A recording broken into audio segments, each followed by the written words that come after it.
Thanks, Sandra. It's wonderful. While you were talking, three general questions came up on in the chat. One is about water requirements. Do you find that you have to use more water, or is it the same? Because in California, at least, you know, we're under drought conditions. Yes, I think in our opinion, the major thing that changed water requirements, let's say in the South African scenario, and what we've seen is rather the difference between ridging and not ridging. So I would say in beneficial climates, or let's call it more limiting climates, I would stay away from ridging to preserve water. So my honest opinion in terms of the trellising is it does not use more water, it's rather the ridging itself. But again, when you look at water usage, you also need to look at it from an efficiency point of view. So one calculation that we did start in our business, not only on the trellising, but farm-wide, is to start to look at efficient production per, water usage. It's a bit of a difficult calculation because in South Africa, we have 1,200 millimeters rainfall, can go up to 2,000. So it's a bit difficult to factor that in and what the exact water usage is per kilogram of fruit produced. We're not farming on that scientific level, but I think at the end of the day, if you can increase tonnages per hectare and not use more water, then I think you are producing more efficiently. And I can very safely say to you, we are using about 20 to 30% of the water we used to use, 5 to 10 years back on a commercial scale through all the orchards. Okay, so another question would be, how steep of a slope do you think that you could do trellising on? Since you've been to California, so you know that we can be pretty steep. Yes. I'm just going to share my screen real quick. I think I have a photo just to show you. So I don't know whether you can see this section of that Alles Beste logo. So what it gives to you is straight lines going north-south, and this is off the north-south. That's basically a planting that we do on a contour, or an adapted contour, if you want to call it that. So when you look at that, what we do is the straight lines, we would do up to an angle of 15% slope. And the moment we reach 15%, we change to a contoured system to prevent erosion and, retain a bit of water runoff and all of that. So the long and the short is, as long as you can limit row length or, keep more or less straight lines adapting to the curve, what we've done is we've gone up to a 65% slope angle. So I would say optimally, you don't really want to go past 50, but slope is more a factor of the density that you're willing to plant at. And again, by having a more narrow, smaller tree, it's easier to go higher density and decrease the space between your rows. Because the moment you go on a terraced system, the bigger the angle, the bigger the drop off between the tree rows is. So on a 15%, that would be your difference between rows. The moment you go to 65%, if your row width is 4 meters, then you're looking at 2 meters on the terrace. So it makes it more difficult to manage those orchards. But trellising makes this easier, at least makes it more accessible. So I got two more questions for you before we go to people raising their hands. One question was about sunburning, and another question was, can you make hash work in the system? Yeah, so sunburn, that's what I tried to reflect in the pack out figures that I showed you, or the quality figures. So I think you saw, I think I went a bit fast, to be honest, thinking about it now. So on those graphs, there's a 1% difference year on year between conventional orchards and trellising. So I'm quite happy that we have managed sunburn on the fruit. However, you need, as with other pruning on avocados, look at preventing sunburn on the shoots and the bark itself. So I think it's not a major threat. One thing that helps is phototropism. So the fact that the leaves grow towards sunlight means that the warmer side of the tree in the afternoon sun, the fruit is very well covered. And it's quite interesting when you look down the trellis rows. If you look in South Africa at the western facing, the southwestern facing side, you will always see more leaf coverage and you will hardly see fruit. If you walk towards the eastern side, you can see all the fruit. So when we do crop estimates, for example, we walk on the eastern side. So it's very, very interesting how the trees adapted to that. And yes, okay, so hash, that was the second question. Personally, I would stay away from it. I think, it's a fight against growth vigor. It can work. You will have to put in a lot of work. If you have a very, very, very limiting soil, very limiting climate, it's possible. But I think you're going to fight, a constant battle while there is better genetics to do it with. So if you are in a position, in countries where you can use plant growth regulators, having seen what we've done with Maluma, I'm pretty sure with plant growth regulators, you can do it with hash, but it just adds to costs where you'll have the same results with new genetics. And then one question popped up is, have you compared growing the trees under this intensive management without the mounding? And, can you do it? There's some concern about root rot. How do you do root rot and weed control? I know that you have so much rain and you have lots of weeds in South Africa. Yeah, so in South Africa, we'd stay on the mounds. We used to be on a biannual phosphoric acid, management system for Phytophthora. We eventually changed it to, annually. And I can now say for the last 6 years, throughout the business, even on flatland, we are phosphoric acid free. We don't do any Phytophthora control. We believe our Phytophthora management system is now pruning, even on the conventional trees. It's a balance between pruning and effective irrigation management. But our soils are very heavy. So I do think, there is possibility to move backwards. What we have done is, you'll see on some of the initial photos that I have, our mounds were quite high. We initially built them between 800 millimeters and a meter high. These days we build them 400 meters high, 400 millimeters high. And I think the major benefit of the mounds is actually tree establishment.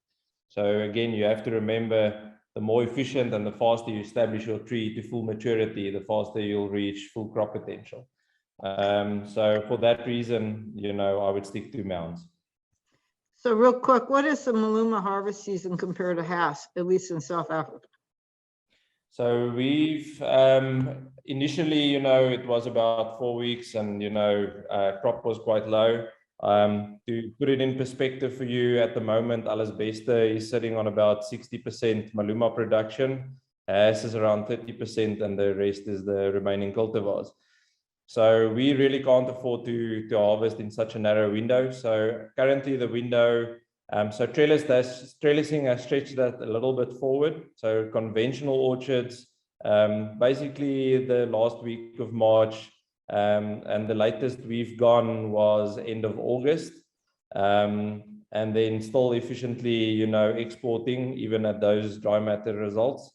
But now with the trellising, I think, you can obviously see we're looking at a mid-February harvest window already. So effectively, I would say potential is February to August, and that's, I can just mention, that's in one climatic area or climatic zone. So one latitude, it's not moving trees down to other growing regions. That's Zanin specifically. Great. I think we'll open it up to general questions. So if you want to ask a question, you go down to your lower screen, click on reaction. You'll see that, and then raise your hand, and I will keep an eye on for it and give it a call. But in the meantime, someone wanted to know about the cost of establishment, at least in California, in South Africa versus conventional? Yes, in South Africa, so I'm going to quote the numbers and that will, I think, put it in perspective. I'm going to go into a little bit of detail. So tree cost, I'm going to quote it in rands because it gives you the proportions, if I can call it that. So on a proportion basis, okay, so tree cost in South Africa is 260 Rand a tree. So that's on a regular density. Sorry, I just want to quickly do a calculation so I don't lie to you. So on a conventional, that would be 106,000 rands on tree cost per hectare. Increased density changes that to 325,000 rand per hectare. So our development costs more or less is about 450 to 500,000 rands a hectare on these high densities. Conventional orchards between 200 and 250. The trellising itself, additional to that cost, is about 70,000 rands to the hectare. And the major factor in that is not the poles in South Africa because we have readily available timber, but the steel prices do affect the wire costs. So that's why we've started looking at wider wire spacings as well. And also one of the reasons why we decided to go on the 300 millimeters.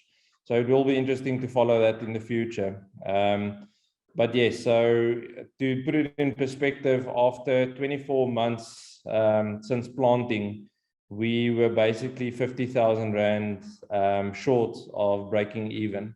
So, you know, when you look at those figures, it's quite an impressive, you know, return on investment. So I'm looking for some raised hands, no raised hands. There must be some questions out there or comments. I'll be glad if there's no questions. And I've obviously confused everyone. And I'm making no sense. So while we're waiting for a raised hand, I'll give a little pitch for Maluma Day.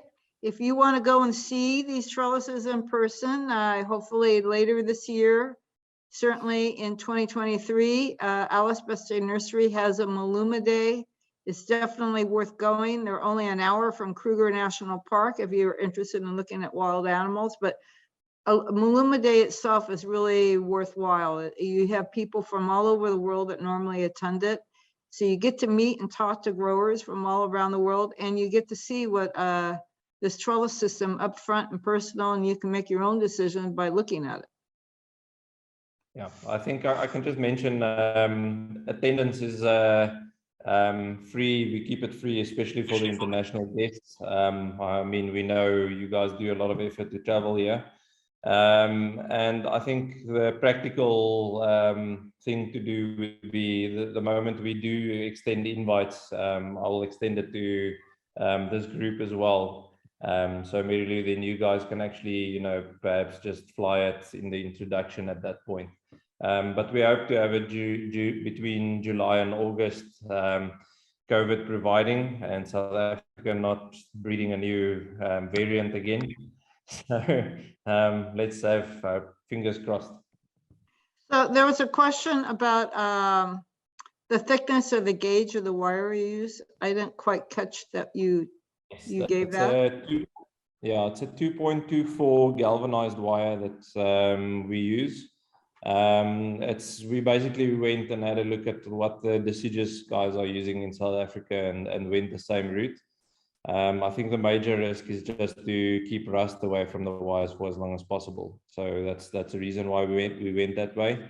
And that at least is still a very workable wire in terms of, you know, tightening it. I can mention, you know, we do go around every now and then and just look at, you know, where wires are a bit loose and, you know, just tie them, you know, or strengthen them again. So I see John Cornell has his hand raised. John? Yeah, thanks, Mary Lou. Xander, a lot of our growers here aren't in a position to start trellising right away, and there's some challenges. But I was interested in some of the things that you mentioned about productivity based on branch angle. And I'm wondering if if there's things you learned in trellising that can be applied towards a conventional grove to increase production, such as when you prune, try to shoot for particular angles or perhaps propping up branches. Are there tricks that you learned that might help a conventional grower? Yes, I think definitely there's major lessons learned. I think that's why I put that quote of Rodrigo, in the beginning of my presentation, because I really think we have so much to learn, and I think trellising provides that very valuable first step in, understanding the avocado tree a little bit better. And in my view, pruning has two main objectives. The one is to manage the size of your tree to make, practical management and, costs more efficient. So let's call it size management.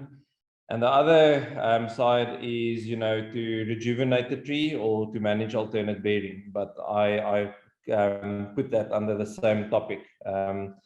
So because if you are efficient in rejuvenation, you will be efficient in managing alternate bearing. That's my opinion. So what I've learned is I'm very, very, very critical at looking at where branches are, where you can see branches have cropped. So you'll remember that one slide that I showed where you had those older brownish branches and you had the new rejuvenated growth growing out. So I think it's quite crucial to, the ratio I use on our conventional orchards when we go pruning, especially. So I want to refer to after crop pruning. That's your most important rejuvenative pruning. That's the forward thinking pruning, if you want to call it that. So there, my opinion is you need to at least rejuvenate a third of your tree. And rejuvenation in that sense, structurally get the tree right, get sunlight all the way into the core of the tree again. We have experience now where we used to do two prunings a year. On the conventional orchards, we now only do one pruning, just because we've done this. So I would say the simple, most important way to explain this is don't keep branches that have had production on them. Let's say where we've had 4 or 5 or 6 fruit hanging in clusters or hanging on one shoot, take that branch back. Anything that has sunburn on it, take it back. That's the crucial rejuvenation. I would say 95% of the time, if I had to put a number behind it, those branches that had a lot of fruit on them, this year, will not bear any fruit next year. So it's best to cut them back now. If you keep them in the next year or two, they will give you smaller fruit, fruit with dead stone, because the vascular bundles has been damaged. So I would say that's the critical lesson that I've learned. Along those lines, John, I think our speaker for the next session, I'll give a little ad for the next Avocado Cafe right now, Rodrigo Iturrita. He did his PhD with me at UC Riverside, and he will talk about the return on bloom from fruiting shoots versus non-fruiting shoots and the role of light.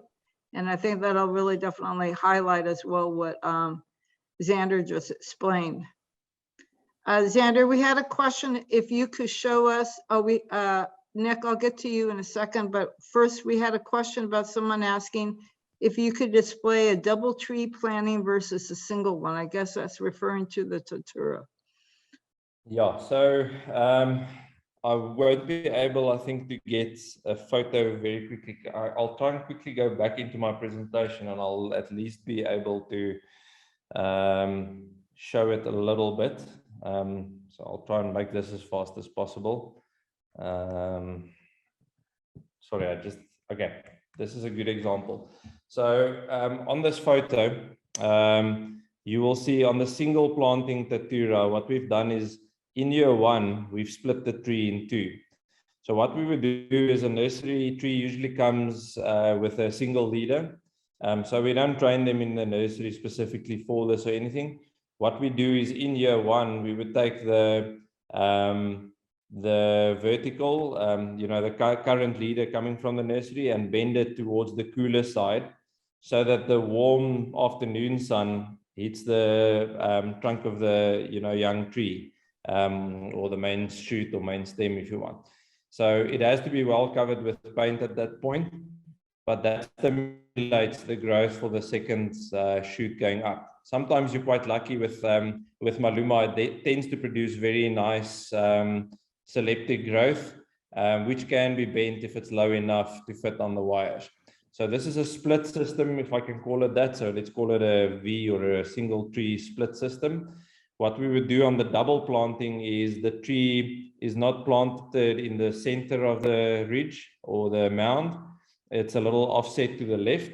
And then the next tree, well, not the next tree. So this will be your regular spacing, 4x2. So that's a 2-meter spacing. So this one being on the left, then between these two on the 1 meter, you will offset to the right another tree. That offset, on our spacing and mounds, we try and do it with about 300 to 400 millimeters apart. So then you have a staggered system, a tramline system, if you want to call it that. I think there's so many words to refer to it. But then what you do is this tree on the left is only bent left, and it does not have a branch to the right, because a meter away, there is a tree that's covering the right of the datura. So that's a staggered system, if you want to call it that. And through that staggering, you get a double spacing. I hope my explanation makes sense. I think that's pretty clear. So we have a question here from Nick. My audio working? Yes, you're working. Oh, I just wanted to thank all the presenters and organizers and appreciate you making this all happen. I'd have some questions for you, Xander, regarding your row spacing. What was your row spacing? Okay, so I have it in meters, but I wrote it down. I think my feet conversion is correct. So it's a 4x2 meter spacing currently on the single systems, single datura or single vertical. So if I have it correct, that's 13 feet by 6.5 feet. That sounds about right.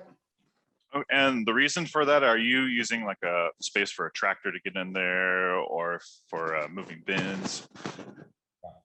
So when we started looking at high density, we went all the way. So Mary Lou will tell you what we tend to do is push the boundary all the way to the limits and then try and find the norm going back, So what we did is initially we did like a 2.5 by 2.5, Chilean style planting. But at the end of the day, the ideal is to get in with a tractor, especially with us, high rainfall and weed growth. If you don't get in with a tractor, it's a pain. And then also when you start looking at things like harvesting, the more tractor access you have, the better access you have with bulk bins and all of that. So the harvester can literally just turn around, weigh his fruit and drop it in the bin.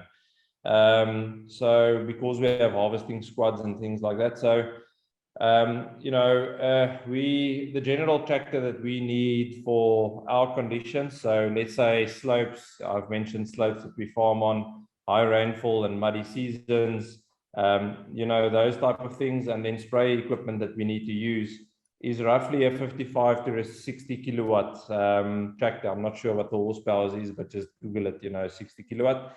And once you start looking at 4x4, that takes you, you can use orchard tractors, but what we said is a lot of our tractors are, high riding tractors, and they the tire spacing on them, is usually 1.5 meters to 2 meters.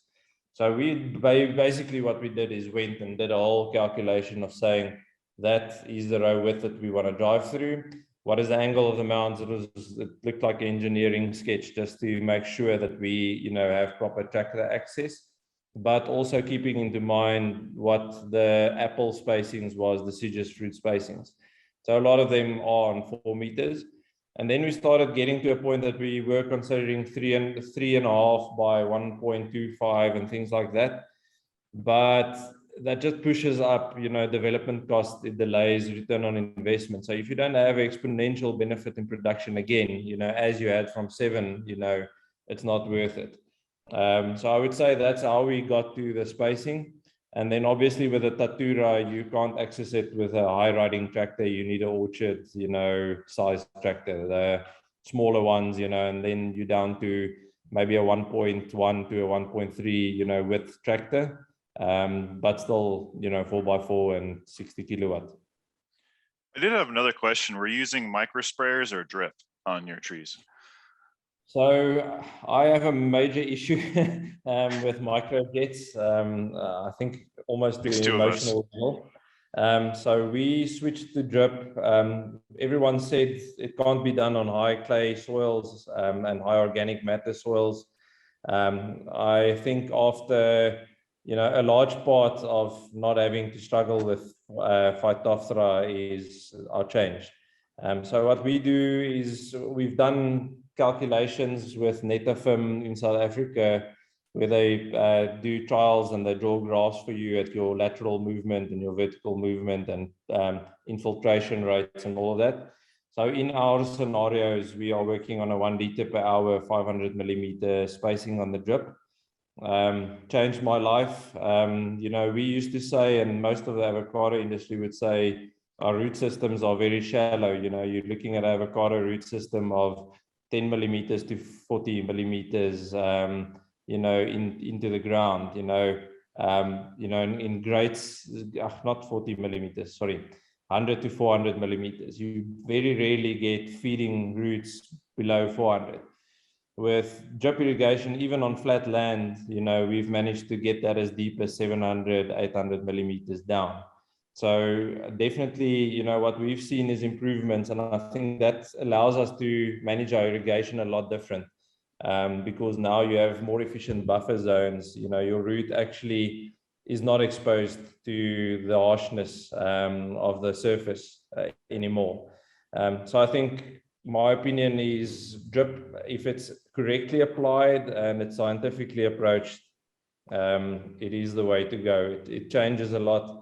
And, a lot of people say, oh, but you don't see if the drippers are blocked and things like that. My honest opinion is the amount of microjets that I walk into an orchard on our farm and other growers, where the peg is broken and, the guy just pushed it back in with a broken peg. All sorts of weird things, a slight angle and your water distribution is off. So you're over irrigating one section and under irrigating another. So I won't go into a whole irrigation debate, but yeah, the reason I asked you is you made a comment about Phytophthora, and I've been using drip, Netafim in particular, the last 3 years now, and it's been night and day. And I've seen observations as far as the tree health. And I was wondering if you had some of the same conclusions as regarding Phytophthora and just overall health, because I think in some cases growers are excessively irrigating with too much water on the tree, and that's causing a host of issues. And if you have water quality issues on top of that, like we have here in California with our domestic water, it's very problematic. Yeah, I think, to sum up, well, just one additional comment. We took the risk, and a lot of people will say you're crazy to do it, but we took the risk of taking, established orchards, 15, 20 years old, and converting that from microjets, 40 or 80 liters an hour to, and plantings on 9x9, and we converted that to drip irrigation, where we were so fed up that we couldn't match the infiltration rates. And we changed it to drip irrigation, and there was no setback on the trees, not at all. And I think the crucial thing, with something like that is if you do change from micro to drip, consider when you do it. Do it after summer rain, when your roots are, established throughout the root zone. You don't want to do it after the winter going into summer, So it's a timing thing. You don't want to do it midwinter and all sorts of funny things. Tree health, major changes. Yeah, I think, really, I think it's worth it. I think to keep it simple, I would say, in my mind, the most important thing with irrigation is infiltration rate, and that's where we get it wrong. What we tend to do is we look at, all sorts of other smart calculations, and we look at tree, and we see it's in South Africa, it's 36 degrees Celsius with a 10% humidity or a 5% humidity, and the tree is stressed. Now we want to irrigate, but you can't put water on top of water. That previous water needs to go in. So we've shortened, for example, even on the microjet, we've shortened our irrigation cycles. Instead of trying to put 4 hours down once a week, and then you have a hot day and you put water on top of that, we've gone down with our water, and we've seen massive changes in our production. And I think the major reason for that increase in production is the tree health has improved. Do you think the way you have it trellis would also lend very well to using drones as far as deploying foliar sprays and whatnot? I do think so. It's still, I did one trial with it, but it was a bit difficult to monitor it. But I do think it makes it more efficient. Your leaf canopy area obviously is on a very narrow system. So you are, in my opinion, very spot on, The other benefit of it is obviously crop estimates. So we've done, trial where we used AI, to identify fruit shape. So, in a conventional tree, you miscount a lot of fruit that's hanging, 1 meter within the tree. So on the trellis, at least your fruit count is a bit more accurate. You have less fruit that you are missing. So I think there's additional benefits, but there's so much work that needs to be done on it, But I think, yeah, it's, in essence, trellis is a very efficient system. I'm very interested to try it, and it seems as we develop a better program for nutrition, and I think it's just going to be beneficial as we go forward. Do you use girdling as a pruning management system?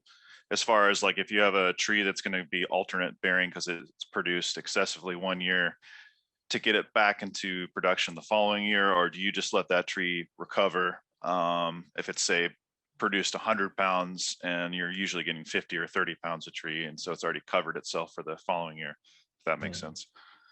No, it is. I think a lot of the alternate bearing, in my opinion, sits between, like I said, rejuvenation and also, having a lot of variance within the orchard. The moment you have a lot of variance in tree health and fruit production, it becomes very difficult to manage nutrition. So the more uniformity you can have within the orchard by doing soil preparation, having consistent plantings with same tree size, by having good orchard establishment, there's so many factors that are on the list. But I believe that is the tick box that you go through to, move beyond alternate bearing.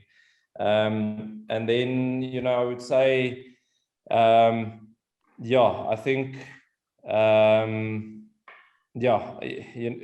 think pruning is just such a large part of managing beyond alternate bearing because of that whole rejuvenation thing. So looking beyond alternate bearing, looking beyond, what does the tree do after a 26-ton? That's where we need to, I believe, understand, tree consistency, tree health, tree growth, and, how nutrition fits into that. So Ohannes has his hand raised. Ohannes? Yes, thank you very much for sharing your knowledge and experience with us. My question is, have you ever attempted to convert an existing orchard to a trellis system? Is that a possibility? Sorry, I just realized I didn't answer about the girdling. I just want to say we haven't girdled. It's something that I've always wanted to try. But one thing that concerns me, let's say on something like the trellis, is you have one main branch going up. So if you damage that vertical too much, you might go into a negative cycle where you have to rejuvenate the whole tree. So I just want to mention that. In terms of converting an established orchard back to trellising, that 2.5 by 2.5 meter orchard that I referred to, we went and put wires into that. And said, okay, let's try and convert it back. And I have to be honest, it's been very challenging. And I think it's about maybe, the way we did it. We didn't want to cut the vertical because that orchard was managed on a central leader system by that point. So we had perfect, verticals going up. So we didn't want to cut that back. And, that ended up limiting us in terms of what we could put on the wire. So that's where we had a bit of a issue. So I think it's possible, but I think it's the approach we took. Okay, if you have an orchard that is maybe 2-3 years old, that it hasn't really established like an old orchard, would it make it a lot easier to do that by just getting rid of all the side growth and just leave a single leader and then try to trellis it? Yes, yes. I think it's really possible, and I think it's all about, you know, I've even said to myself, and I know, well, I'm, let's say 90% sure that guys do it with apples, where, you know, trees are very old but they have a very strong framework. They will even take out the wires after a while. So I think, you know, the way I see trellising is you have the ability now to structure a tree where in the past you didn't have that. So in that conversion, you know, towards or away from trellising, I think whatever structure you can maintain or grow, that will make the conversion a lot easier. Okay, one other question that I have is, as I'm looking at the pictures of the trellised fruit, I'm very concerned about sunburn here in Southern California.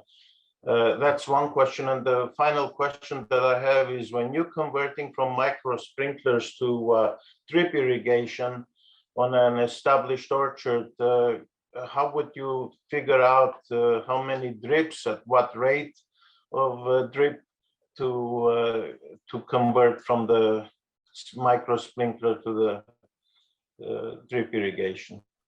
Yes.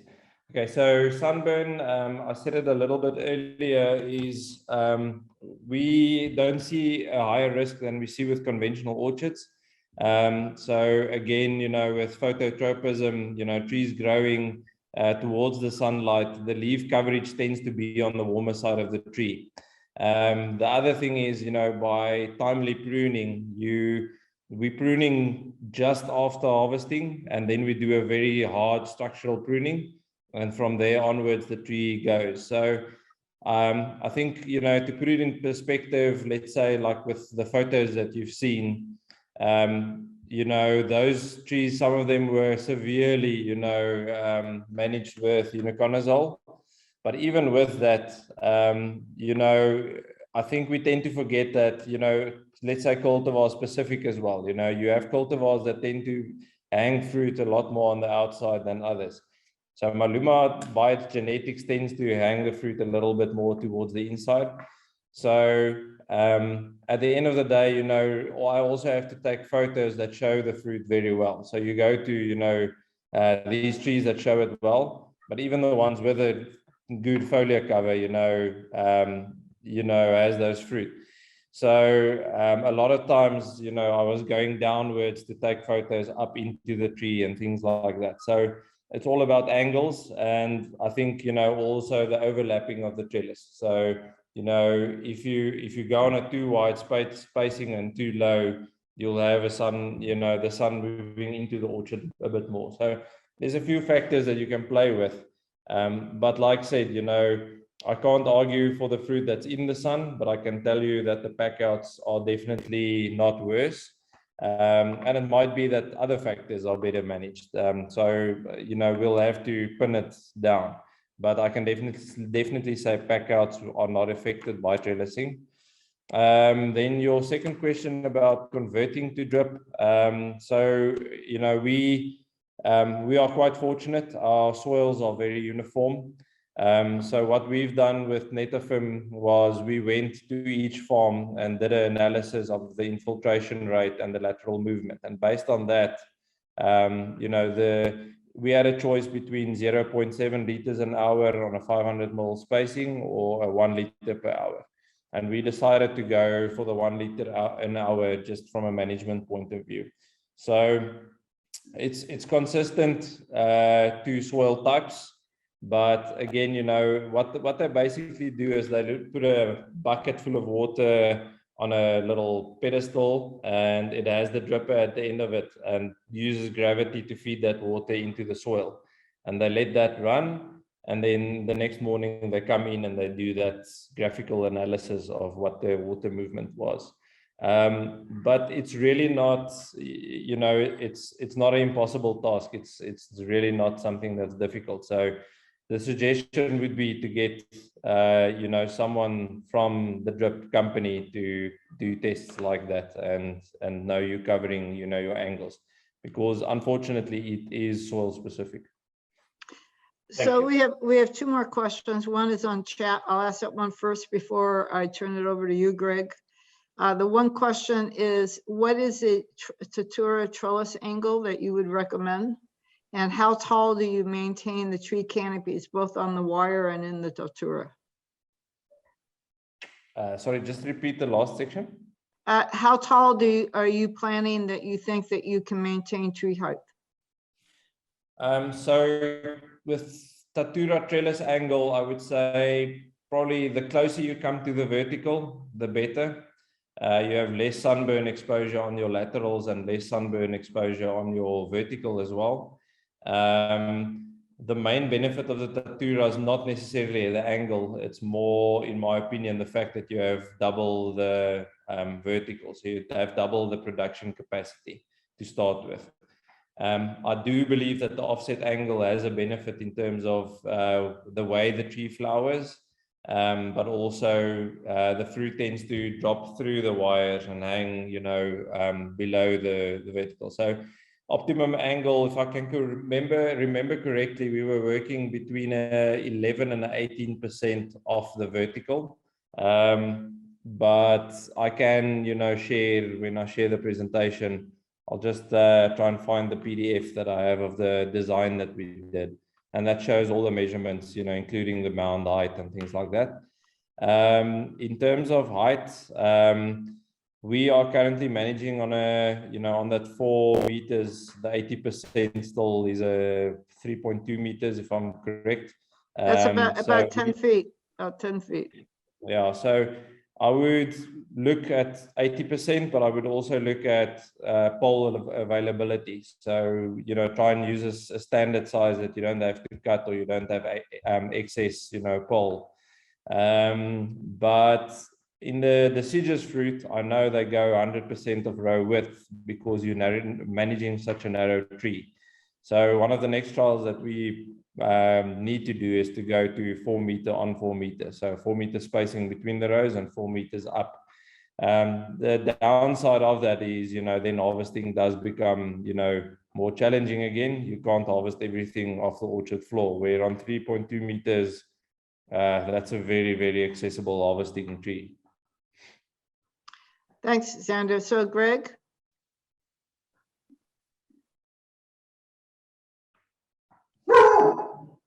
Sorry. Okay, can you hear me? There you go. Yes. Okay, Yeah. thanks. Hi, Xander. Do you have any experience trellising later varieties like lamb or reed? I unfortunately don't have experience. Mary Lou's reminding me every time we talk that I need to do it on lamb mass. But purely from knowing the tree, knowing the shape, you know, we do have a bit of lamb mass. I absolutely have no doubt that it will work. Reed has the same, you know, growing pattern. You know, it's also an upright grower. I can't speak for the comparison, let's say, between growth vigor of lamb mass towards reed or maluma to reed. But I do think it's more or less in the same bracket, unless reed's a bit more like Edrenol that also grows upright, but, you know, is a bit more vigorous. But you know, I will put my money on lamb mass and Pinkerton, for example. So lamb mass is a definite go. I have no doubt that it can work. Lamb mass almost in, you know, especially in our conditions, almost tends to overcrop. We sometimes struggle to get growth vigor out of it. So when you're in a PGR limited environment and things like that, I think lamb mass is almost the ideal. And with lamb mass, you tend to get that tree alternate bearing. So, you know, one tree cropping this year and the other next year, you know, instead of orchard alternate bearing. So I think something like trellis is a huge possibility to sort that out, because you'll either be able to thin fruit or you'll be able to successfully rejuvenate shoots to maintain consistent production throughout the orchard. Do you have any ideas on the timing changes you would use for doing the rejuvenative pruning on on a later variety like lamb compared to an earlier variety like Maluma?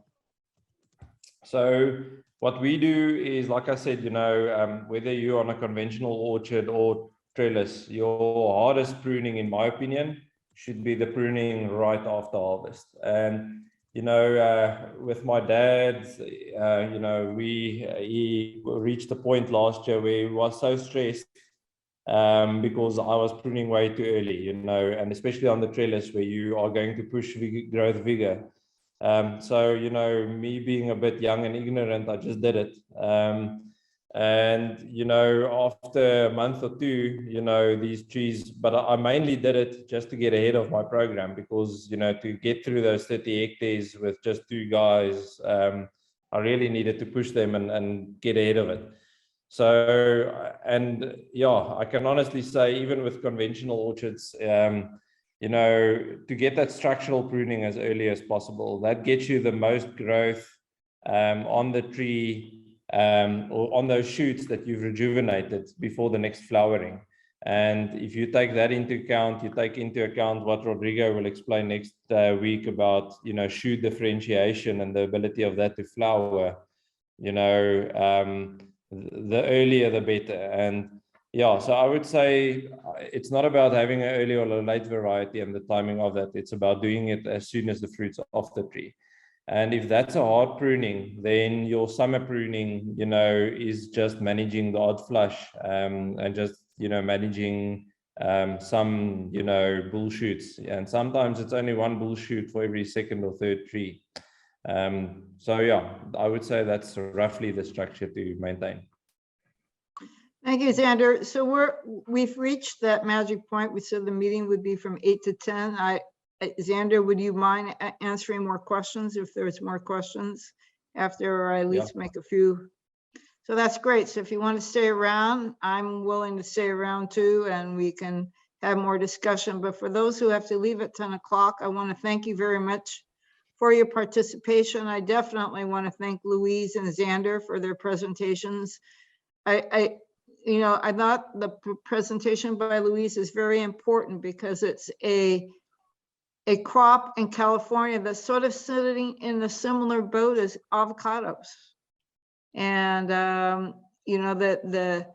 the industry is bifurcated because one's gone to oil, one is still staying table, but they're adapting. And I think that's something that we should think about in the avocado industry.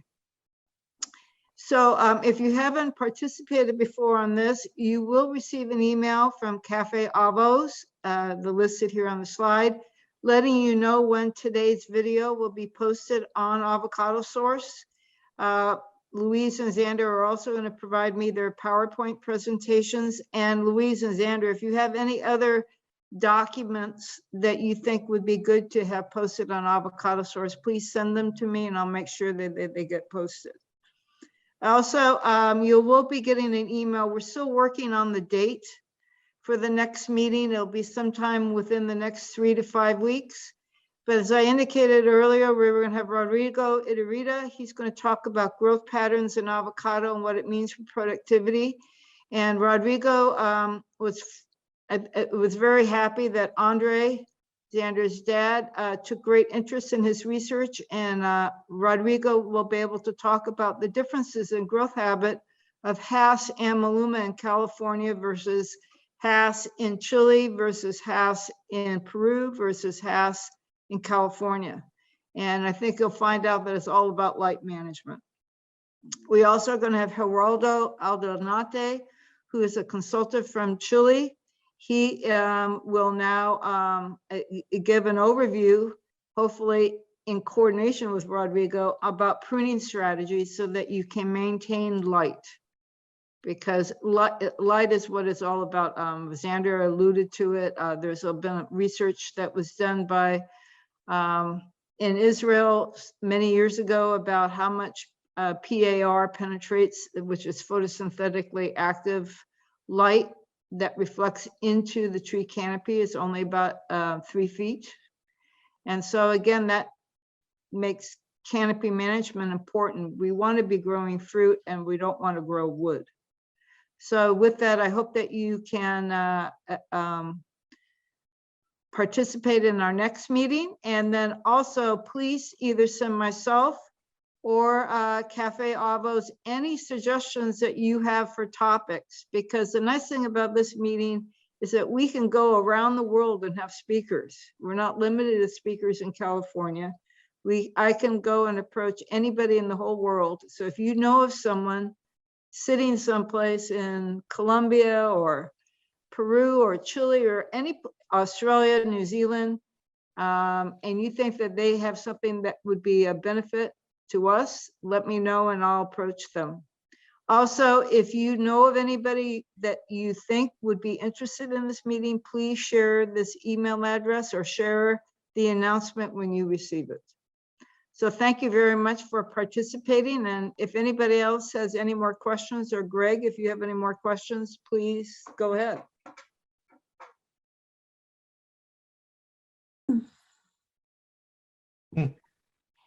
Oh, Nick, I see you have your hand up again, Nick. Is that working? Yeah. Here we go. Yeah, just regarding the drip, I think there's a common misunderstanding that some systems are clearly better than others. Netafin makes a really good product, the Uniram in particular. Also, most of these systems, they have to have proper filtration. If you don't have proper filtration, you're going to have issues. You need at least 130 micron.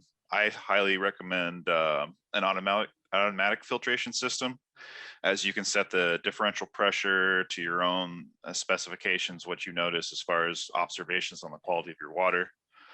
But you can see a pattern, like with the Netafim, usually it's an 8 to 10 inch pattern, circular diameter pattern. So once it's been running for 30 minutes to an hour, you can clearly see a pattern. So if you're walking your lines, you can see if there's a clog or not.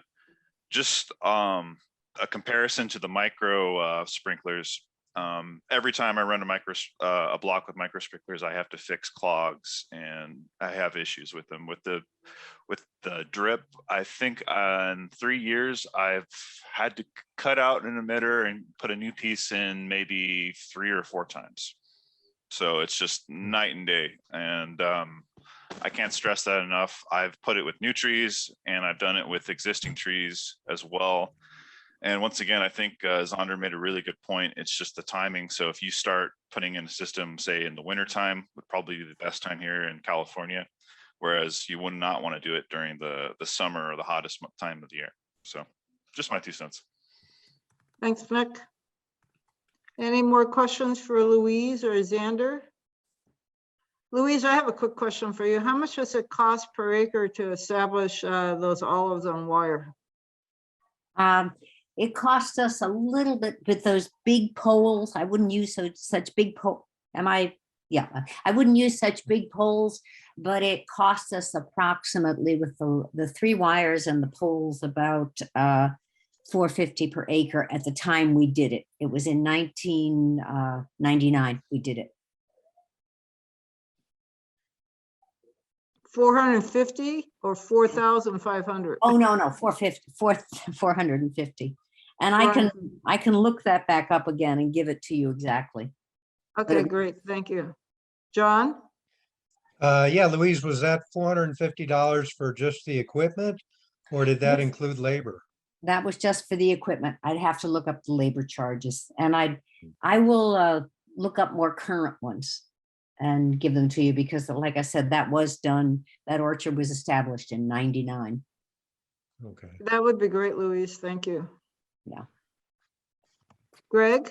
Yeah, Zander, you were saying how the avocado industry is about 40 years or so behind, say, apples and pears. What's the crazy future intensive management system that you might be trying in 40 years from now? What are the apples and pears doing now? Mm-hmm. And anything like that we haven't even tried yet that might be tried soon?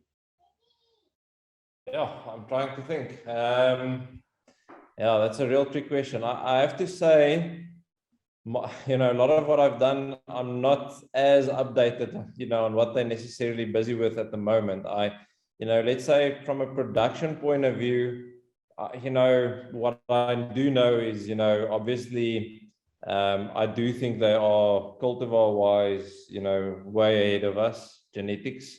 So obviously we are spending a lot of time on that, and I think Mary Lou and some others will tell you that that's a 40-50 year investment easily. We've planted, just to put it in perspective, over the last 2 months, we've planted 3,800 new seedlings that will now have to be worked through to identify, the cultivar of 20 years from now. So I do think that's one of the things. I do think we still, have so much that we can improve on in terms of shelf life and quality. So, I don't necessarily say we want to go the apple route with our, storing fruit from this year to next year. But I do think there are some lessons to be learned there. Production wise, otherwise, it's a bit tough. I have to be honest, I'm not so in touch with what they're busy with at the moment. A lot of what I was looking at is what made the major leaps up until now. I think one thing we need, Greg, for sure, is that we need to have cheaper trees. To make this financially work, we need to have cheaper trees. And, tissue culture, I think, should make a cheaper tree, a cheaper tree, and tissue culture is just right around the corner. They've deployed it commercially in Australia.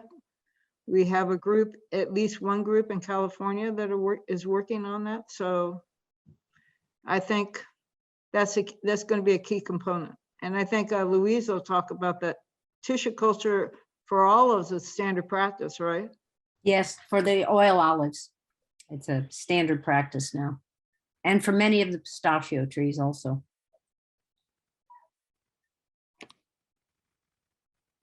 John?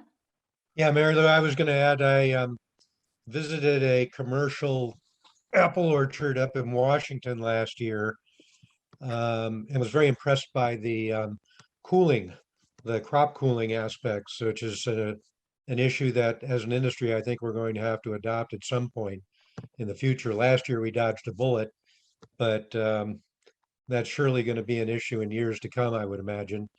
And they've really got it down. So there are innovative things they're doing. Their crop values are tremendous. I want to say I was told $80,000 to $100,000 per acre is typically what the commercial apple grower has hanging on their trees at any given time, depending on the cultivar, of course. But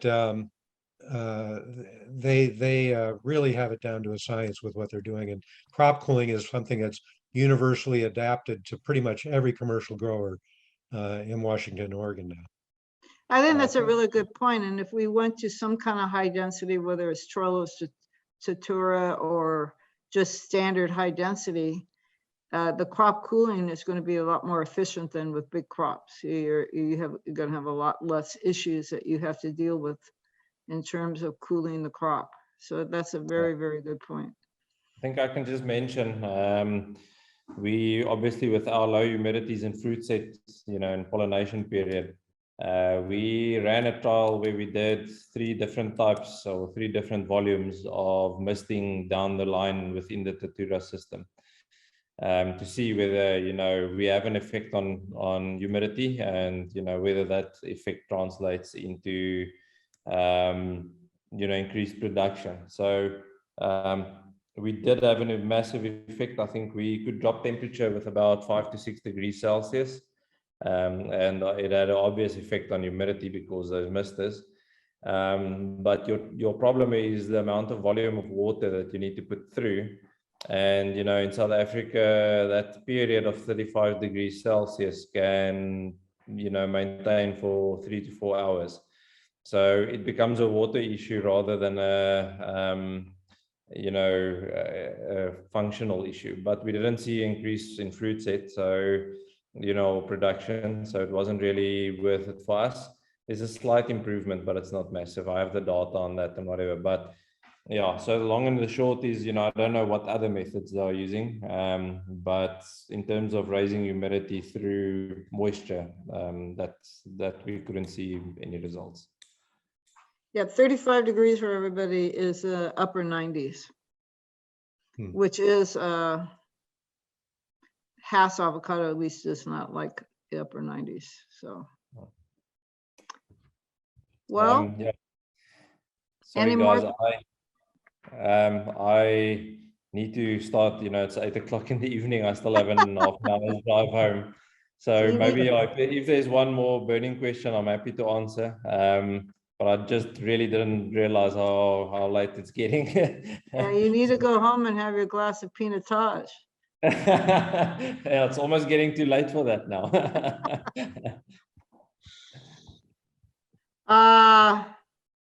There is a question. There's a question about the evaporative cooling. What was the interval of the spraying? Because we have some people in California looking at the cooling, thinking projecting that you would only need to run the system for maybe 5 to 15 minutes an hour, so that it wouldn't be continuous. Yeah. So what happened with us was you had an effect, I think, within 5 minutes, 5 to 10 minutes of starting the system. And we set parameters just on hunches. We were saying, 40 to 60% humidity, in our opinion, is quite sufficient. So, and then the system was electronically operated. So on 40%, it would automatically start. But it ended up being such a seesaw ride that, that thing went on and off, I would say, within every 5 to 10 minutes. So, it's a massive challenge. And I can't remember the exact figures, but I think it was running on something like 8 or 10 cubes an hour. So it's a lot of water. It's really, really, and, where we are with avocados and water sensitivity, definitely, I don't think that's the answer. We need to look at something different. Thanks, Sander. Well, with that, I want to thank everybody for staying around. And oh my goodness, Louise had something here. I just punched in the figures. Oh, great. Thank you.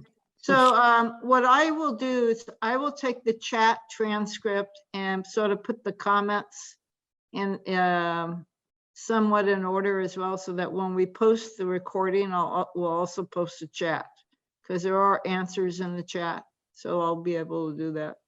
So one final question from our friend Nick. Nick, do you have a question?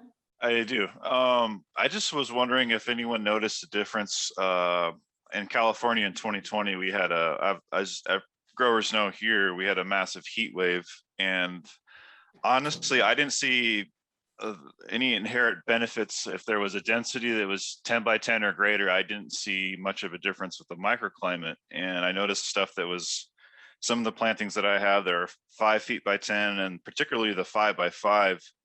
Some of the trees couldn't be bothered as far as getting up to 117 degrees. And whereas I had trees that were 10 by 15 and they were just dropping fruit, particularly Hass. And I observed that in even lower density groves as well. So I was just wondering if there was anyone else that had high density plantings that happened to observe that, since we're talking about cooling and whatnot. It could be, Nick, that when you have those larger trees at the wider spacings, it's much more difficult for the tree to, through the vascular system, it's like a water pipe to pump the water up to the top of the tree where the fruit and the leaves typically are. Whereas on a high density planting like you have, where the trees are much smaller, the tree is easier to pump that water up because you don't have that huge massive wood structure you have to pass the water through. So it could be that, it could be the soil actually that you have at your various sites. It could be a lot of reasons. I'm just curious, because I've looked at some of these systems like Nelson Irrigation. They've been having their advertisements for, the overhead irrigation, and a lot of growers have been talking about it as a solution. I've gone to a couple groves where they've implemented it, and it's pretty impressive. They turn it on But I think Xander made a good point. It's, you know, you're using lots of water to accomplish something. And if the quality of that water is particularly, you know, has stuff in it you don't want on your leaves, that also is problematic. So I don't think the cure, you know, can't be worse than the the issue. So Very, very valid point.